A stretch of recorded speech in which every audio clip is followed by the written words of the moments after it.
Obrigado, Senhor, pela tua presença nesse lugar. Te louvamos pela tua bondade, te louvamos porque o Senhor nos amou primeiro. Espírito Santo de Deus, tome conta desse lugar.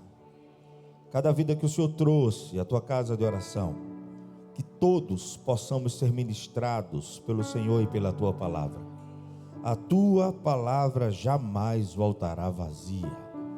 Em nome de Jesus. Você diz amém? Que a maravilhosa graça e paz do Senhor seja com a amada igreja, irmãos, amigos que aqui estão e aqueles que participam também de casa. Ainda de pé, pega a sua Bíblia, por favor. Atos, capítulo 11. Eu quero ler apenas o verso 23.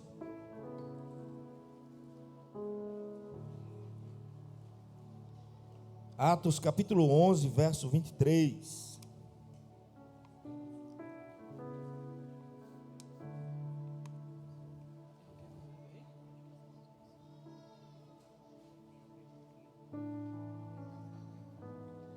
Quem achou, diga amém. Quem não achou, diga misericórdia. Terei. Atos capítulo 11, apenas o verso 23. Este, ali chegando e vendo a graça de Deus, ficou alegre e os animou a permanecer fiéis ao Senhor de todo o coração. Este ali chegando e vendo a graça de Deus, vendo o agir de Deus, vendo a salvação do Senhor, não tem como se alegrar. Mas em meio à ação de Deus salvando os gentios, Barnabé traz uma orientação para os irmãos: permaneçam firmes no Senhor. Agora se firmem de todo o coração. Feche seus olhos.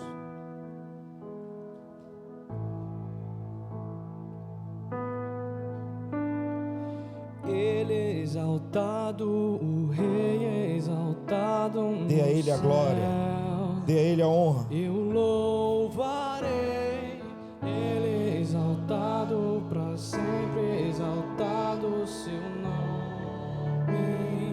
Louvarei,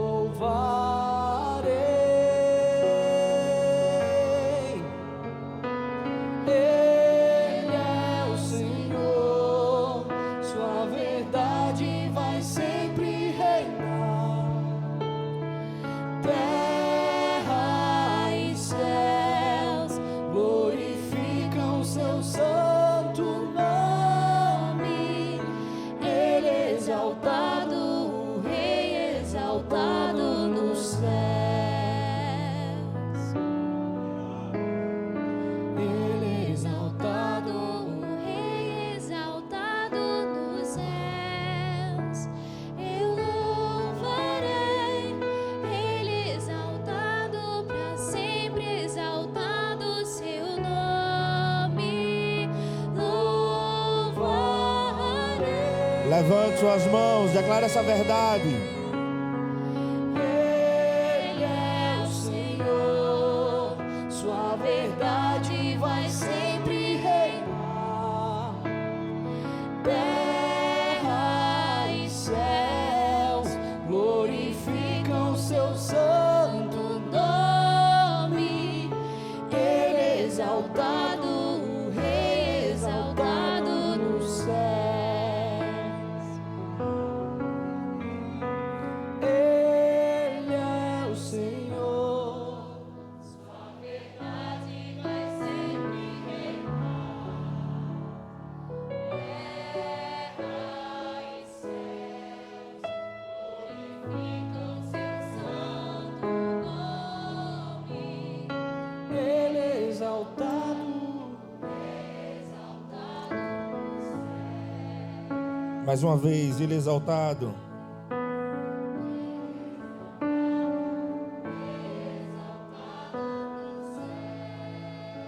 Ele é exaltado. Ele é exaltado, Ele é exaltado. Aleluia, glória a Deus. Louvado seja o nome do Senhor. Você pode se sentar. Qual o contexto de Atos 11, 23?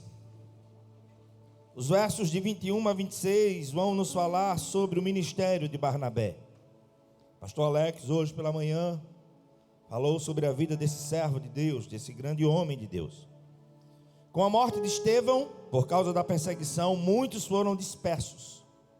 E nessa dispersão, a palavra chega aos gentios. E a igreja de Jerusalém envia não um apóstolo, mas o pastor Barnabé, para ver o que estava acontecendo. A graça de Deus se manifestava e havia salvação. E o que sabemos desse homem, pelo relato bíblico, é que era um pastor experiente, que era um ser humano que possuía uma alma generosa, que tinha uma visão missionária aguçada para alcançar os gentios. Foi acertada a postura da igreja de Jerusalém em enviar Barnabé, porque ele não cria obstáculos para receber os gentios na comunhão da igreja. Antes, como o próprio texto diz, ele se alegra e muito em ver a graça de Deus alcançando os gentios. O verso 21 nos diz a seguinte verdade: a mão do Senhor estava com eles, e muitos creram, e muitos se converteram ao Senhor. Barnabé nos ensina muito. Estudando sua vida, aprendemos que a vida dele era a base de sustentação do seu ministério, depois do Senhor, é claro. Barnabé era alguém que investia na vida das pessoas. Um homem abençoado, estava vazio de si e cheio do Espírito Santo.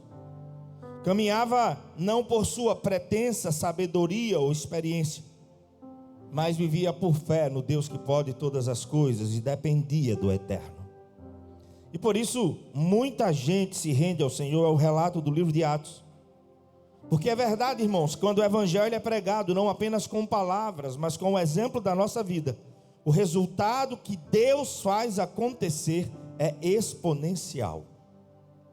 E ele vai a Tarso em busca de Saulo.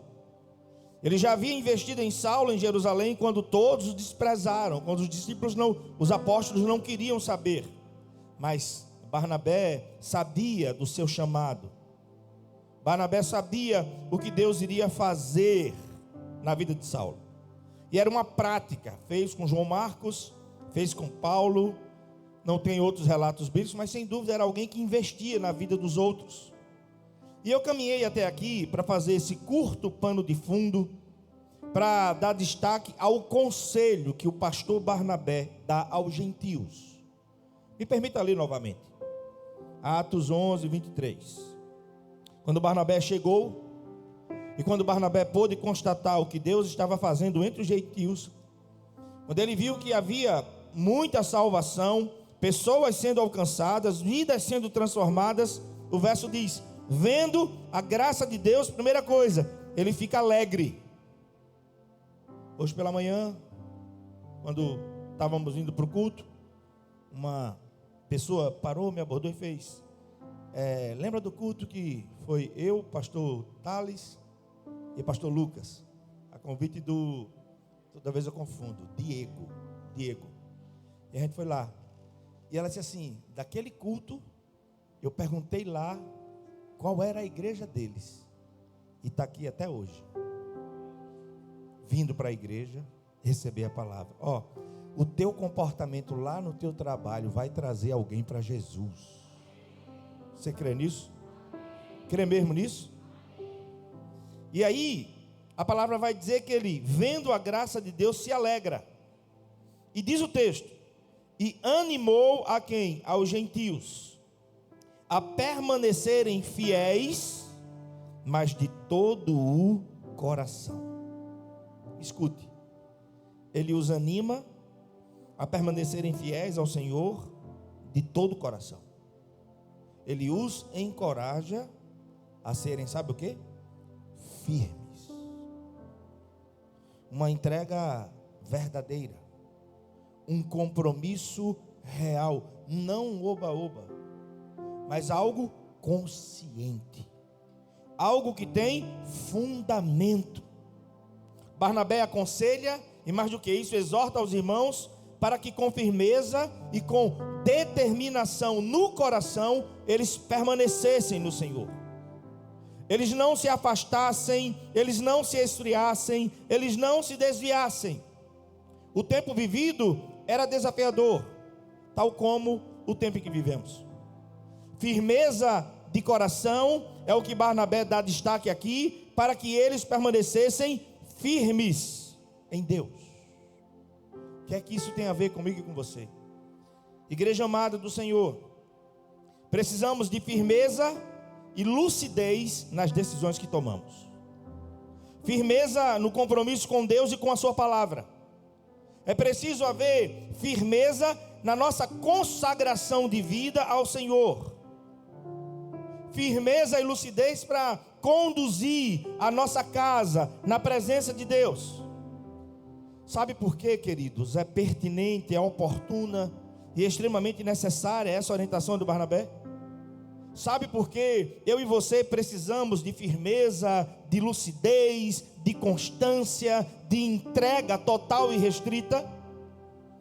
Porque entre o nosso nascimento e a nossa morte não há uma linha reta e contínua. Em nossa caminhada da vida há muitas curvas, muitas montanhas, muitos vales, muitos desafios, muitas provas, muitos testes. Os desafios que se apresentam a mim e a você são inúmeros, são repentinos.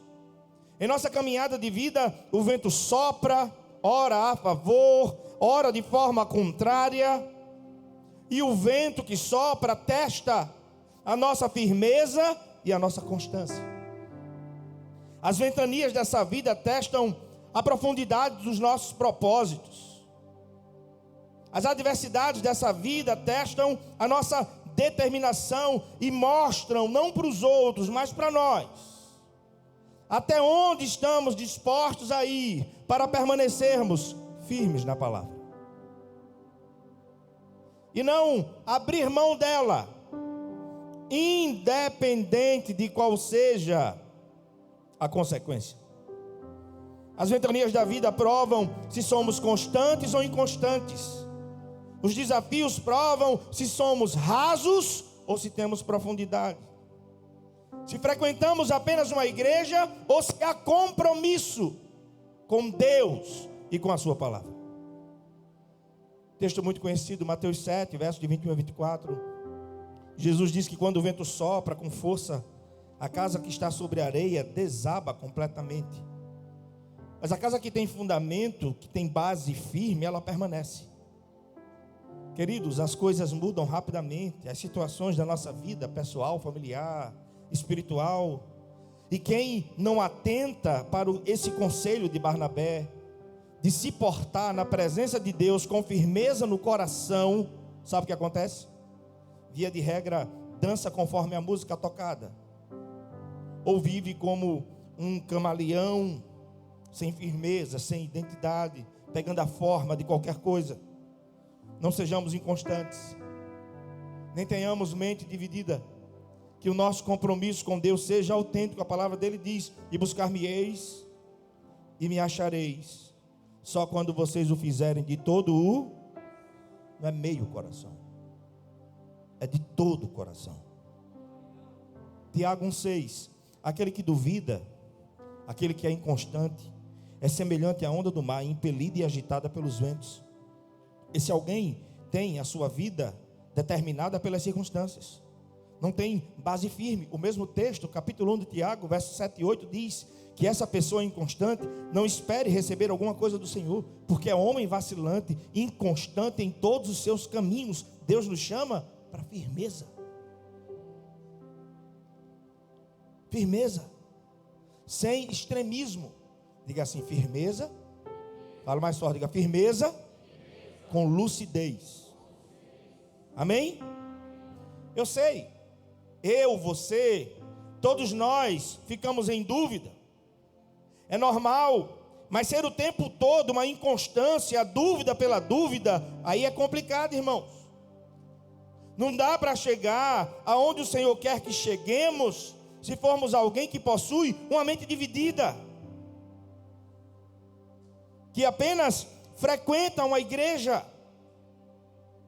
Falando aos irmãos de Éfeso, Paulo disse assim: o dono da igreja deu uns para apóstolos, outros para profetas, outros para evangelistas, outros para pastores e doutores, querendo o aperfeiçoamento dos santos para a obra do ministério, para que o corpo seja edificado, para que todos cheguemos à unidade da fé e ao conhecimento do Filho de Deus, a varão perfeito, à medida da estatura completa de Cristo. Aí ele diz: para que não sejamos mais como meninos inconstantes,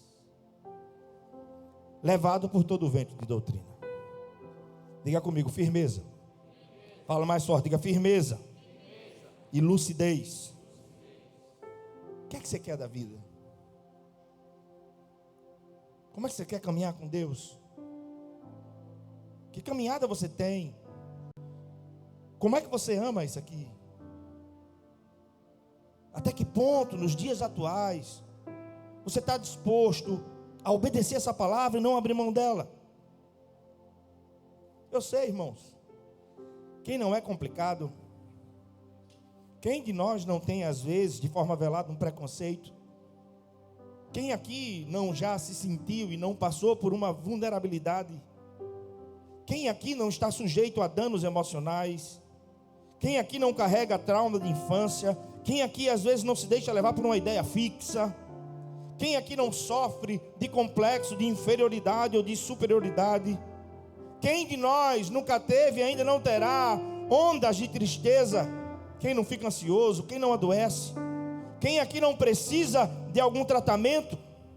Quem não tem medo? Quem? Quem não é tentado a praticar o mal? Quem aqui não tem um calcanhar de Aquiles? Quem aqui não precisa se arrepender de alguma coisa? Quem aqui não depende do perdão de Deus e do seu semelhante? Quem aqui não é frágil? Todos somos iguais em nossas complicações e limitações, mas Ele nos ajuda. Na nossa fraqueza, o poder dele se aperfeiçoa. E sabemos pela palavra: diga ao fraco, eu sou forte. Eu não posso, mas meu Deus pode. Por mim mesmo eu não consigo, mas pela ação do Espírito de Deus em nós, nós conseguiremos. Nós pegamos no arado e nós iremos até o fim. Construímos amigos, enfrentamos derrotas, vencemos obstáculos, desfrutamos de vitórias, amargamos algumas derrotas. São muitas as experiências nessa vida. Mas a minha oração é que o Senhor nos ajude para que sejamos firmes e constantes. Barnabé está vendo aquele mover de Deus, muita gente se convertendo, uma bênção, mas como um pastor experiente ele diz: tenham firmeza no coração e permaneçam no Senhor. Que não seja oba-oba. Eu declaro em nome de Jesus: a IBK não vive um momento. A IBK vive o que o dono dela tem para ela. Amém? A gente vai viver isso até Jesus voltar. Você crê nisso? Você crê nisso? São muitas as experiências que a gente enfrenta. São muitas as situações que a gente tem que lidar. Mas esse conselho de Barnabé, estudando essa palavra, essa mensagem surgiu do devocional de A.W. Tozer. Quando eu li, me veio na hora de vou pregar domingo sobre isso. E quando eu estava estudando, me veio à mente: qual é o exemplo de firmeza? Que em situações adversas permaneceu firme. E me veio logo Daniel. Daniel permaneceu firme ao Senhor nos dias que viveu, sem estar em Babilônia, mas no contexto de Israel, lá antes de ser levado, deportado para a Babilônia. A gente vai estudar e a gente vê que o povo passou a viver em desobediência. Os profetas que Deus levantou para exortar a nação antes de irem para a Babilônia foi Jeremias e Abacuque, avisando e alertando, dizendo: a desobediência vai fazer com que os babilônios invadam a cidade e levem vocês cativos.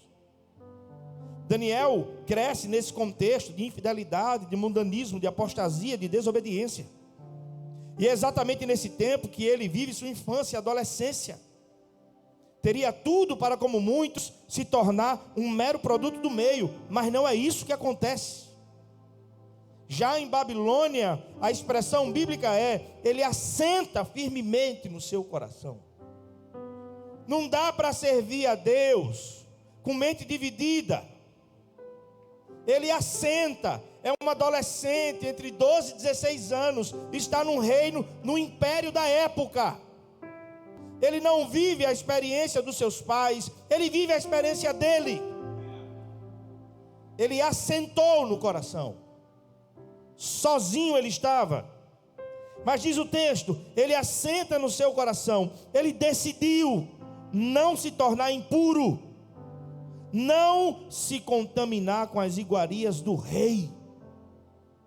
O mundo, a sociedade, as ideologias, as novelas, a internet, a mídia e muitas outras coisas, de forma consciente e orquestrada, exercem uma pressão enorme sobre todos nós, sobre os nossos filhos, querendo determinar o padrão, querendo que peguemos a forma.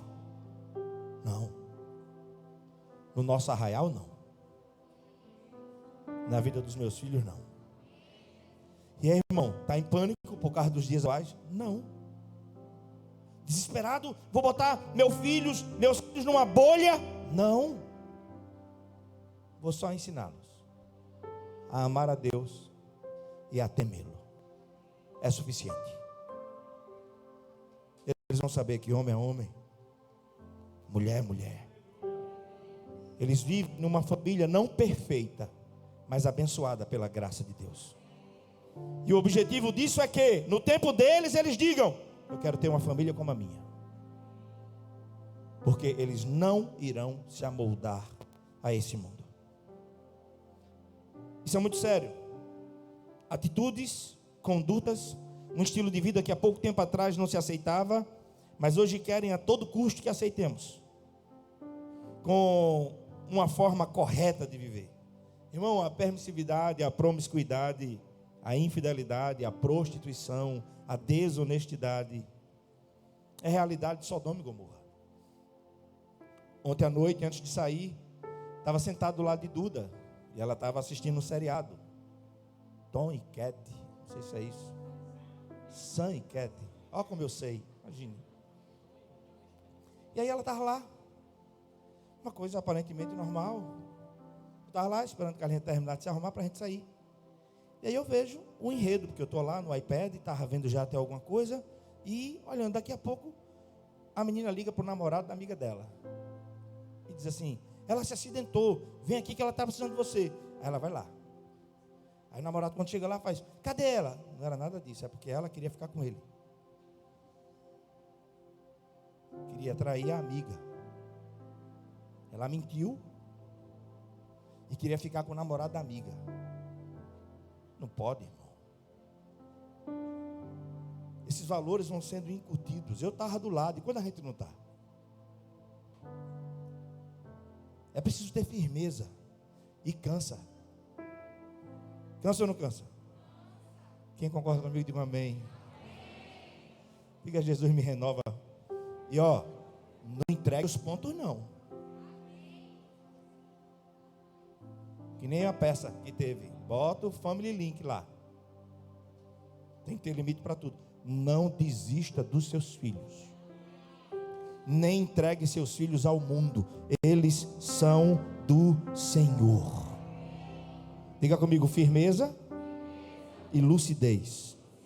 Porque todo extremo é perigoso. Vou eu proibir agora a televisão em casa? Não. Vou eu dizer que não pode assistir nada? Não. Eu tenho que me dar o trabalho, porque é meu filho, são meus filhos. Eu tenho que ter esse tempo. Não é perca de tempo, é investimento de tempo na vida deles, para poder passar o crivo. O que é que esse adolescente faz? Ele assenta em seu coração, ele decide com firmeza, ele resolve: eu estou em Babilônia, mas eu não sou de Babilônia. Eu não vou me contaminar. E deve chamar a nossa atenção, que Daniel tem aqui entre 12 e 16 anos. Quanto à vida de Daniel, além de ser consagrado, a Bíblia diz que havia um espírito de excelência nele. Daniel 6,3. Havia nele um espírito excelente que os destacava dos demais, e por isso o rei planejava colocá-lo à frente de todo o governo. E o verso 4 vai dizer que os supervisores e os sátrapas procuraram um motivo para acusar Daniel em sua administração governamental, e não acharam nada. Nada. Porque ele procurava viver uma vida irrepreensível. Uma vida irrepreensível. Pessoas mal intencionadas tentaram prejudicar Daniel, mas não conseguiram. Sabe por quê? Porque ele andava com firmeza na presença de Deus. Porque ele tinha compromisso com Deus. Porque era um homem consagrado ao Senhor. Porque construiu naturalmente, com firmeza e lucidez, uma vida irrepreensível. Procuram e não acham nada. Decidem. Só há uma forma de pegar Daniel: é na lei do Deus dele. No meio de uma geração corrompida e depravada, no meio de uma geração e de um tempo mergulhado em um relativismo absurdo, Daniel conserva em sua vida valores absolutos e inegociáveis. E para isso é preciso ter firmeza. Porque o que tem de crente, por exemplo, aí, irmão, perdido e engolido por esse mundo, só a graça. Que Deus te proporcione uma experiência para que você se firme na presença dele. E que você não abra concessões indevidas na sua vida. Quando era ainda adolescente, já conhecia Deus profundamente. Quando jovem, sabia com propriedade e segurança discernir entre o certo e o errado, e os pais não estavam com ele. Não estavam. Mas havia firmeza na vida dele. Firmeza essa que precisa existir na minha e na sua vida. Irmão, concorda comigo que tem que ter coragem para ser diferente? Concorda? Concorda? Concorda comigo que a verdade tem um preço? Sim? Tem crente que fica na omissão. João Batista, pela verdade, teve a sua cabeça degolada, porque tinha compromisso com a verdade.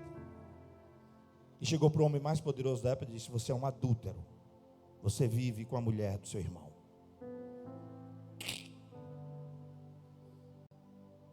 Mas não abriu mão da verdade. Por isso eu estou dizendo, firmeza e lucidez. Mas tem que ter firmeza. Tem que ter. Sabe qual é o outro exemplo que me veio à mente? Noé. A Bíblia nos informa sobre esse tempo em que Noé viveu. Irmãos, a expressão bíblica é algo fortíssimo. Um tempo onde a intenção das mentes e dos corações dos seus contemporâneos, a Bíblia diz, era sempre e somente para o mal. Não havia um espaço para uma coisinha boa. A expressão bíblica é essa: era sempre e somente para o mal. Nos capítulos anteriores, a Gênesis 6, é fácil perceber a decadência que houve na raça humana. Adão e Eva, na introdução do pecado no mundo, depois Caim, totalmente afastado de Deus, ele e sua parentela, é da descendência dele que surge Lameque, o primeiro bígamo. O primeiro homem que vive com duas mulheres é da descendência de Caim, que decidiu ir para a terra de Nod, viver longe do Senhor. E em Gênesis 6, há um aprofundamento nessa distância, nessa decadência, nesse afastamento dos homens para com Deus. E como consequência disso, vem o dilúvio. É consequência. Porque qualquer nação, em qualquer tempo, porque Deus não muda, que institucionaliza o pecado, o próximo passo é juízo de Deus. Porque Gênesis 6, 5 diz: o Senhor viu. Deus vê, irmão. Deus ouve, irmão. Deus sabe, irmão. Mas não se esqueça que Ele age. Deus viu, Gênesis 6, 5, a perversidade do homem, que tinha aumentado na terra, Deus viu que toda a inclinação dos pensamentos do seu coração era sempre e somente para o mal. E é exatamente por esse estilo de vida dos contemporâneos de Noé que Deus decide enviar o dilúvio, como nos relata a palavra. Então, esse foi um tempo muito complicado. Esse foi um tempo, irmãos, sem forçação de barra, de total perversão, de total desobediência a Deus. Noé e seus filhos, como homem, viveram em um tempo que a imoralidade, que o adultério, que a carnalidade, que a promiscuidade era total. Total. Mas sabe o que acontece? Eles se preservaram. No meio dessa geração, Deus dá uma missão para Noé: construir um mondrongo bem grande, irmão. Todo mundo dizia: é doido, enlouqueceu, até que a chuva cai. É preciso ter firmeza para obedecer. É preciso ter coragem para ser diferente, sem querer ser melhor do que ninguém. Mas é preciso ter firmeza para permanecer firmado na palavra. Nós temos nos preservado de toda a podridão que nos é oferecida dia após dia. Pastor, isso foi no Antigo Testamento. Lembra você o que Paulo diz em Gálatas capítulo 6? Com Deus não se brinca, e de Deus não se zomba. Aquilo que o homem semear, isso mesmo ele colherá. O que semear na carne, da carne vai colher a destruição. Mas o que semear no Espírito, do Espírito colherá a vida eterna. Seja firme e lúcido. Se firme em Deus. E não abra concessões indevidas na sua vida. Depravação total. Mas na casa de Noé, não. Está registrado nos anais da história. Gênesis 6:9. Esta é a história da família de Noé. Qual é a história da tua família? A de Noé está registrada na Bíblia. Esta é a história da família de Noé. Noé era um homem justo e íntegro entre o povo da sua época, e ele tomou uma decisão. Noé andava com Deus. Com Deus. Qual é o fundamento da tua vida? Está construindo a tua vida aonde? Pensa um pouquinho nisso. Pensa um pouquinho. Qual é o fundamento da tua vida? Tem base firme ou é oscilante? Tem firmeza apenas quando está na igreja? Como é que é isso na sua vida? Coloca a tua vida diante de Deus. Em nome de Jesus. Eu vou construir. Faz essa oração aí. Minha vida em ti. Tu és meu fundamento. Eu vou confiar somente em ti. Não vou ser abalado. Eu vou construir minha vida em ti. Tu és meu fundamento. Eu vou confiar somente em ti. Não vou ser abalado. Santo, és incomparável, és inigualável. Abre os meus olhos, Senhor, e mostra quem tu és e enche o meu coração do amor que faz mudar. Eu vou construir, declare, igreja. Eu vou construir.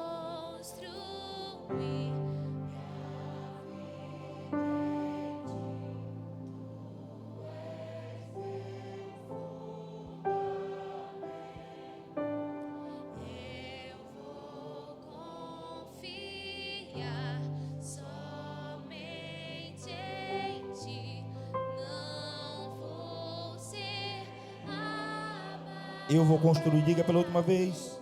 Eu vou construir minha vida em ti. Tu és meu fundamento. Eu vou confiar somente em ti. Não vou ser abalado. Deixa eu te dizer uma coisa. Para andar com Deus é preciso ter coragem. É preciso ser homem e mulher de verdade. É preciso ter coragem para assumir os riscos que a obediência por si só traz. Ninguém da época de Noé queria saber de Deus, mas a Bíblia diz que Noé andava com Deus. E me intriga e me chama a atenção o fato desse homem não ter se deixado influenciar pelo modo de vida que dominava a sociedade. É tanto que, salvos dessa geração, apenas Noé, sua esposa, seus 3 filhos e suas 3 noras. Eu não vou perder minha família. Não. De jeito nenhum. Ela não estará fundada em mim, fundamentada em mim, mas ela estará fundamentada na rocha eterna, que é o Senhor. E sabe o que eu aprendo? Sabe qual é o exemplo que Noé nos dá? É que, firmados em Deus e na presença dEle, teremos sim forças morais e espirituais suficientes para nos conservarmos em nossa integridade moral, ética, física e espiritual. Para onde nós iremos? Só tu tens palavras de vida eterna. Só o Senhor é o caminho. Ninguém vai ao Pai a não ser por Jesus. E eu encerro. Em Gênesis capítulo 28, no verso 20, está escrito: então Jacó fez um voto a Deus e disse: se Deus estiver comigo, se Ele cuidar de mim nesta viagem que estou fazendo, se Ele prover de comida e roupa e levar-me de volta em segurança à casa de meu pai, então o Senhor será o meu Deus. E esta pedra que hoje coloco como coluna servirá de santuário de Deus. E de tudo que me deres, certamente darei o dízimo. Gênesis 28, Jacó está começando a caminhada. Ele faz um voto. Acontece tudo o que você sabe. Ele vai lá, ele enganou, Labão enganou ele, mudou 10 vezes o salário dele. E chega um momento que ele tem que voltar. E em Gênesis 35, nós lemos assim: em 28, ele fez um voto. Mas chega uma hora que tem que fazer, sabe o quê? Tem que reconstruir o altar. Um desafio com os profetas de Baal.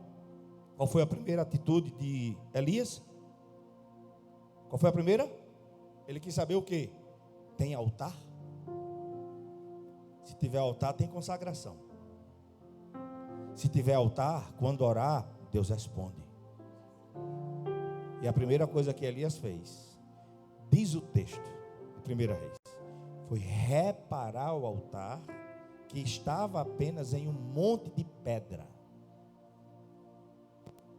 Escute o Espírito Santo perguntar: tem altar na tua vida? Tem consagração a Deus? Ou só frequenta uma igreja? Deixa eu ler o texto para encerrar. Gênesis 35.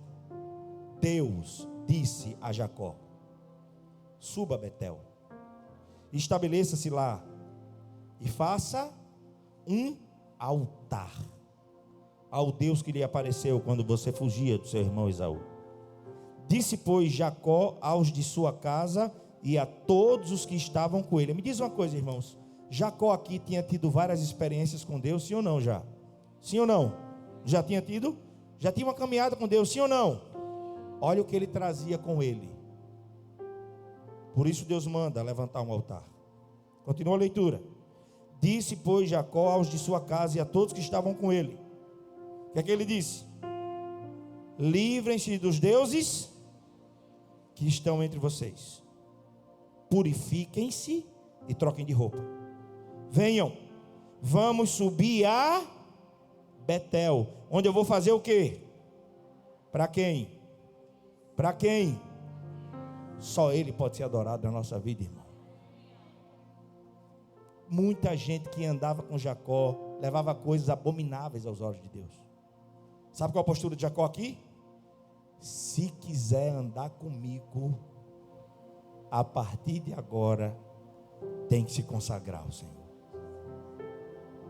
Se não se consagrar, não anda comigo. Porque tem um altar ao Deus de Israel levantado na minha vida. Tem na sua? Tem na sua? Tem na sua?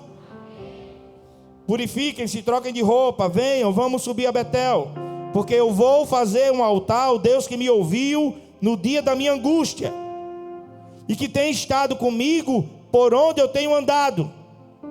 Então, entregaram a Jacó, olha o que estava, no arraial dele, todos os deuses estrangeiros que possuíam, todos os brincos que usavam nas orelhas, e Jacó os enterrou ao pé da grande árvore, próximo a Siquém.